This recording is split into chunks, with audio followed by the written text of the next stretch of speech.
શકશો।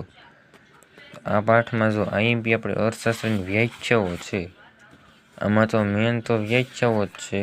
અને આ સંસ્કૃત શબ્દનો અર્થ સાદો અર્થ છે। અર્થશાસ્ત્ર શબ્દનો સાદો અર્થ છે અર્થનું શાસ્ત્ર। સંસ્કૃત શબ્દ અર્થ પરથી આ શબ્દ ઉતરી આવ્યો છે।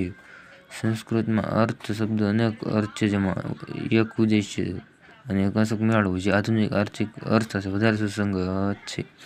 તો અંગ્રેજી શબ્દ ઇકોનોમિક્સ ગ્રીક શબ્દ પરથી ઓઇકોનોમસ પરથી ઉતરી આવ્યો છે। એ આઈએમપી પ્રશ્ન છે।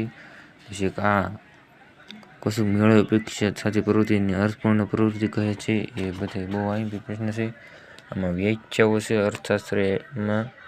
તો આપણો એક વ્યાખ્યા કૌટિલ્યએ આપેલ મનુષ્યની વ્યાખ્યા, તો એણે 2500 વર્ષ પહેલાં અર્થશાસ્ત્ર નામના પુસ્તક લખ્યું હતું।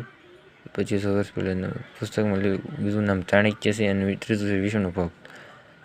એની વ્યાખ્યા છે મનુષ્યની વૃત્તિ અર્થ છે, મનુષ્યની વસવાટવાળી ભૂમિ અર્થ છે, તેવી પૃથ્વીના લાભ પાલનના ઉપાયો દર્શાવતું શાસ્ત્ર એટલે અર્થશાસ્ત્ર।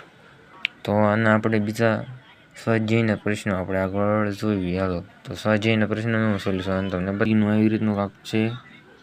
ફર્સ્ટ પેજ આવું થિયરીનું છે, તમે જોઈ શકો છો।